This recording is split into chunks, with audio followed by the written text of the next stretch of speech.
गायत्री माँ केवल लोक ही नहीं देती, परलोक भी देती है।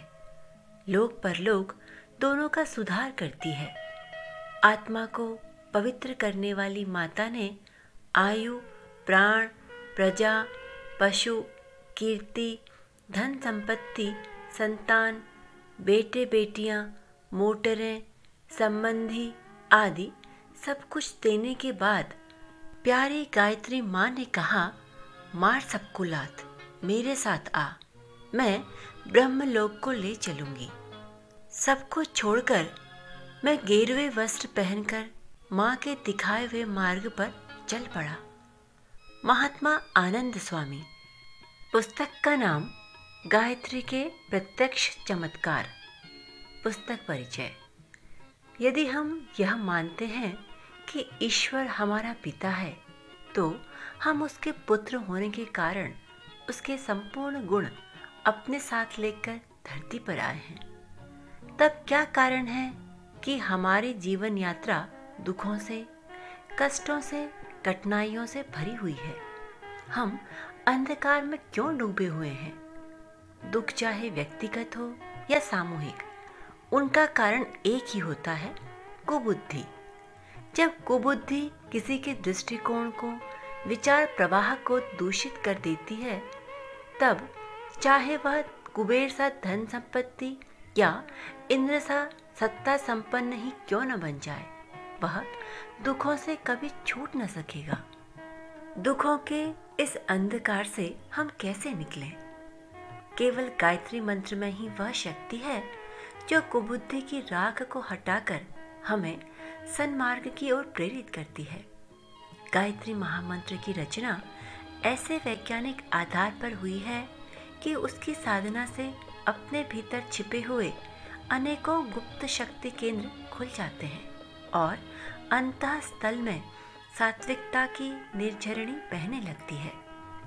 हमें यह भली भांति समझ लेना चाहिए कि देवी देवता हमारे व्यक्तिगत कामों में इतनी दिलचस्पी नहीं ले सकते कि हमारी समस्याओं को सुलझाने में संलग्न हो।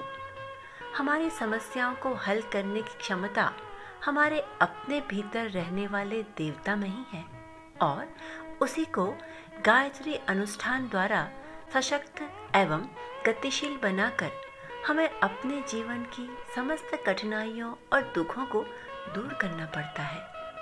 गायत्री उपासना के लाभ।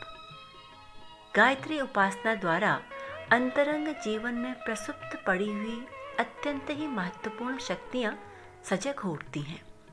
गायत्री साधना से आत्मबल बढ़ता है। गायत्री उपासक में तेजस्विता की अभिवृद्धि होती है। तेजस्वी एवं मनस्वी व्यक्ति स्वभावतः हर दिशा में सहज सफलता प्राप्त करता चलता है।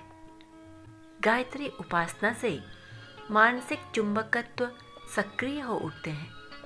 उपासना द्वारा मनोबल बढ़ने से ऐसे विद्युत धारा अंतन मन के प्रसुप्त क्षेत्रों में गतिशील हो जाती है, जो वे उपलब्धियां लाकर खड़ी कर देता है, जिन्हें आम तौर से सिद्धियां या विभूतियां या दैवी सहायता कहा जाता है।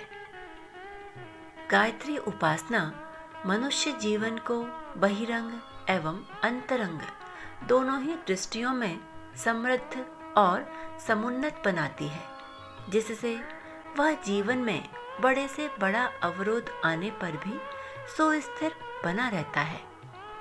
सर्वसुलभ और सर्वोपयोगी गायत्री मंत्र के प्रत्यक्ष चमत्कार लेकर आपके समक्ष प्रस्तुत है एक लघु पुस्तक, जिसमें अनेक महापुरुषों के जीवन के उदाहरण द्वारा लेखक ने रोचक कहानियों द्वारा बताया है कि किस प्रकार गायत्री मंत्र उनके जीवन में परिवर्तन लेके आया।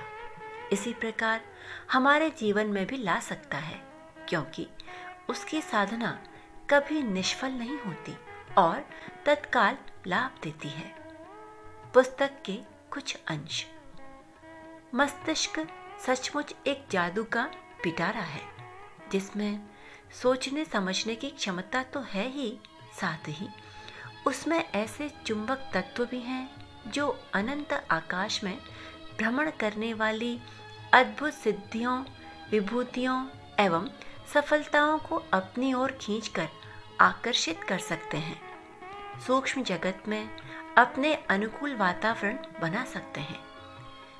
जिन व्यक्तियों के साथ अपनी कामना, आकांक्षा का संबंध है, उन पर ऐसा प्रभाव डाला जा सकता है कि उन्हें हमारे अनुकूल गतिविधि ही अपनानी पड़े। वेदों की समस्त ऋचाओं को गायत्री की व्याख्या मात्र कहा जाए तो कुछ अत्युक्ति नहीं। गायत्री संपूर्ण विद्याओं, सुख और समृद्धि का बीज है। उसे जानकर और कुछ जानना, उसे पाकर और कुछ पाना शेष नहीं रह जाता।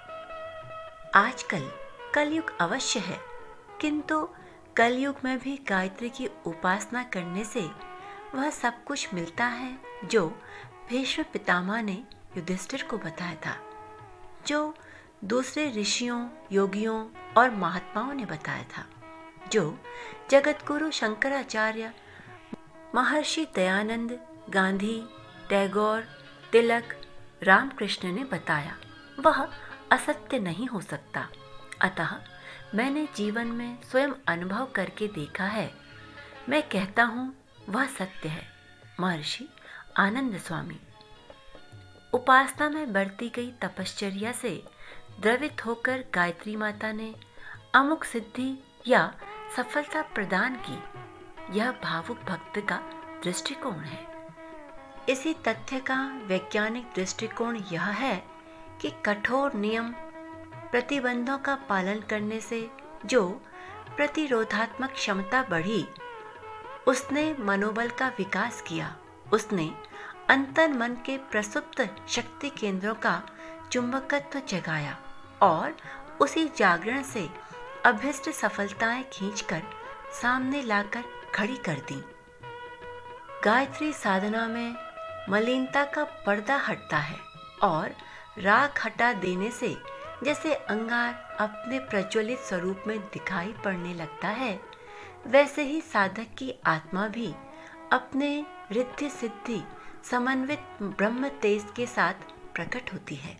योगियों को जो लाभ दीर्घ काल तक कष्ट साध्य तपस्याएं करने से प्राप्त होता है, वही लाभ गायत्री साधकों को स्वल्प प्रयास से प्राप्त हो जाता है। गायत्री सत्वगुणी शक्ति है। उसका सबसे पहला प्रभाव मनुष्य के जन्म जन्मांतरों से संचित हुए पाप कुसंस्कारों को नाश करने में होता है। जब सर्व पापों का नाश होता है और आत्मा निर्मल बनती है, तब उसका कोई विशेष प्रत्यक्ष लाभ दिखाई देता है। जो पूर्व जन्मों के संचित कुसंस्कारों के नाश हुए बिना थोड़ी ही साधना का तुरंत लाभ उठाना चाहते हैं, उन्हें निराश होना पड़ता है। किंतु जो धैर्य पूर्वक इस महाशक्ति की उपासना करते हैं, उनको मधुर फल अवश्य प्राप्त होता है। पुस्तक के कुछ बिंदु। गायत्री द्वारा संपूर्ण दुखों का निवारण। गायत्री का आग्नेयास्त्र। गायत्री उपासना की सिद्धियां। गायत्री की मंत्र साधना। पूर्व जन्म मृत्यु, ज्ञान, इच्छा मृत्यु। गायत्री उपासना का सत्परिणाम सुनिश्चित है।